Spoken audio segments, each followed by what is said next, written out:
Earth signs, tignan natin ano po ang mensahe para sa iyo ngayong araw. Keep in mind po na ito ay general reading lamang. So, hindi po lahat ay makaka-relate. So, be open-minded.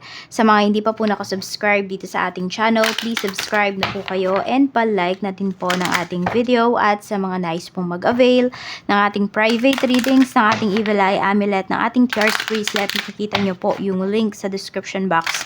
Tarot Intentions by Aliana Reyes. Okay? Tignan po natin kung ano yung mensahe. Ano po ang mensahe natin, Spirit Guide? Mayroon tayo ditong key. Ano tong susi na to? May pinagkatiwala ba sa inyo? Meron ba dito security guard, earth signs? Meron dito bumili ng motor, ng sasakyan? Meron bang nagpapagawa ng bahay? At ngayong araw na to ay bibili kayo nung, ano ba yung tawag doon? Yung bisagra ba yan ng pinto? Tsaka yung pinakapinto, bibili na ba yung iba sa inyo? Bumili ng bagong aparador? Basta lahat ng sinususian, ayan po. Or pwedeng nahanap nyo na yung key to happiness, key to success. Tignan natin ano pa yung mensahe. Okay, meron dito. Ewan ko, para kasing tenga yung nakikita ko dito eh. No? So, pwede po na dahil sa pakikinig ninyo, ayan, marami kayong natututunan. Tignan natin. Ewan ko, matatandaan yata yung iba sa inyo eh. Basta parang once na may sinabi yung isang tao sa inyo, ala, tumatatak na yun sa isipan ninyo. Hindi nyo na ma-forget. Tignan natin. Ano po ang mensahe? Ano po ang mensahe? Tingnan natin. We have 7 of Pentacles, di ba? Nag-i-invest na ba yung iba sa inyo? Nahanap nyo na ba yung technique? Paano ba yung tamang pag-i-invest? Saan ba tamang mag-invest? So, ayan po, ang ganda ng energy ninyo pagdating dito sa araw na ito. Tingnan natin. Ayan o, parang sinasabi din sa'yo dito, consistency is the key. Pwede rin kung meron kang problema ngayon, earth signs, nalaman mo na ano ba yung cause, no? Ano ba yung pinaka-root nung problema mo na yan. We have Knight of Pentacles. Pera yung pinapakita sa iyo dito. So, pwede po na mas nagiging matatag ba yung kaperahan mo. Pero alam mo, madaming pinapakita talaga dito. Taurus, Virgo, Capricorn, na maraming magiging successful sa inyo. All you need to do is to be consistent sa mga ginagawa ninyo. Yan. Sa ngayon, pwedeng yung iba sa inyo, wala pa kayo nakikitang progress. No? Tiyaga lang talaga. Be consistent. We have Page of Pentacles. Tingnan mo, puro pera talagang pinapakita sa'yo dito. Ayan o, aralin mo pa daw. Mag-focus ka daw dun sa ginagawa mo. We have Two of Wands. Okay, so meron ba dito nasa ibang bansa kayo? Nasa ibang bansa kayo pero pwedeng dito kayo sa Pinas nag-i-invest. Okay, at nagiging maingat din naman kayo. Ayan, sobrang maingat nyo po sa pag-i-invest. Talagang inaaral nyo po lahat. We have Death card. Pero meron naman dito, no? Pinapakita din kasi dito na pwedeng nasa ibang lugar po, nasa ibang bansa, yung swerte po ninyo. Ayan, yung tinatawag na natin na swerte. Yan. Pero sabi ko, kailangan nyo lang naman dito is maging consistent kayo dun sa inyong mga ginagawa. At hanap kayo ng mga bagay na talaga naman pong alam ninyo na kunwari passive yung income, ganyan. Yung parang mga skill works, yun yung kailangan ninyo na pag-aralan, yan. Mag-invest po kayo sa inyong sarili. 'Di ba? Paano nyo pa ba i-improve yung sarili ninyo? Wag lang yung finances ninyo yung i-improve ninyo. I-improve nyo din daw po yung inyong sarili. We have Page of Swords. Ayan, wag kayong matakot na sumugal. I mean, hindi sumugal na sugal sa sugal talaga ha.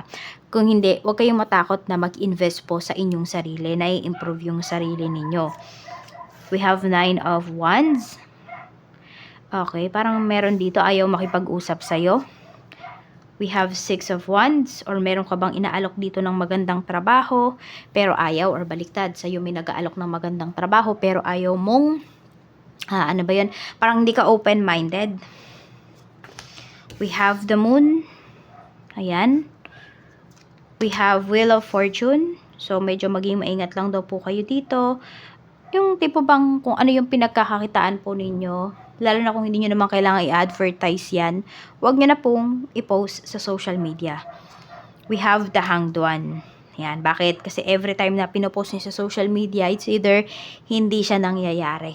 Okay? Pag kunwari, naka-friends or naka-public yan. So, ibig sabihin, may mga friends ka dyan sa social medias mo na, na nag-evil eye sa'yo. Or, kung kasi nga, yung iba nga sa inyo, di naman kayo nag-post sa social media, pero sinabi nyo sa mga family members nyo, sa mga friends nyo, or yan, isa sa kanila, or meron sa kanila, na mabigat yung, or matalas yung pagsasalita, na pag sinabi nila nangyayari. Okay, or pag naiisip nila nangyayari. Minsan talaga kahit hindi na, kunwari yung pinagsabihan natin, hindi naman naiinggit sa atin yung tao na yon. Pero dahil sinabi natin sa kanya yung mga plans natin, 'di ba? Pwedeng unconsciously is meron siyang nasasabi, ganun. Kaya minsan may mga tao na hindi sila aware na sila pala yung nag-evil eye towards dun sa isang tao. Napatunayan ko talaga yan last month. Oo. Yung isa kong friend, sinabihan ko ng good news.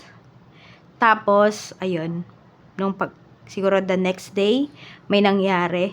Binalik ko sa kanya. Tapos, nung nagkausap kami, yung binalik ko sa kanya, nangyari din, nangyari sa kanya. So, napatunayan ko talaga na kahit yung tao hindi naiinggit sa'yo, or kahit yung tao kilalang kilala mo, or super friends kayo, ganyan, oo, basta may nasabi ka sa kanya na na maganda, nako, napakalaki din talaga ng chance na ma-evil eye siya. Oo.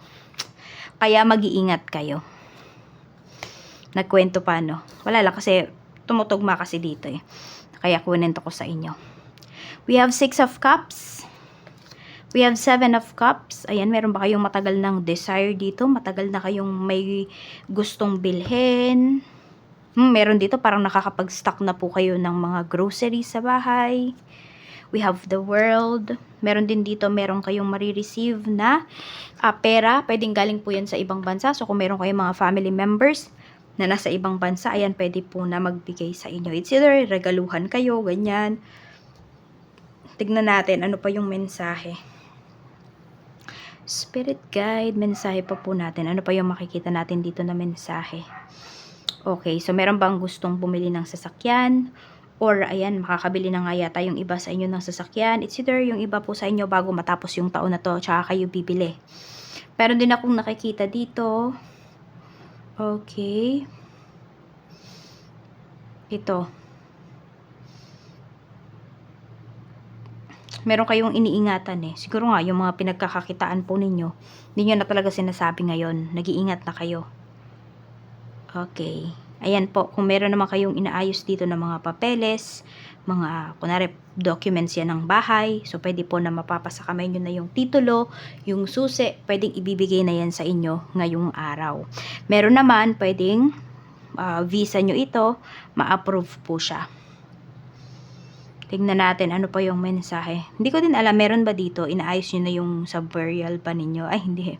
Ano ba yung tawag doon? Yun sa, kanari, sa mga funeral homes, yung mga ganon, nagbabayad kayo. Alam niyo, pinaghahandaan nyo yung mga bagay-bagay na ganyan. So, hindi lang yung life yung pinaghahandaan ninyo, even death. Yan, meron ako nakikitang ganon. So, ready talaga yung iba sa inyo. Ayan, kung meron man talaga dito, may opportunity po sa inyo sa ibang bansa or sa ibang lugar, accept nyo po, oh. Kasi maganda siya, oh. Lalo na kung naghahanap talaga kayo dito.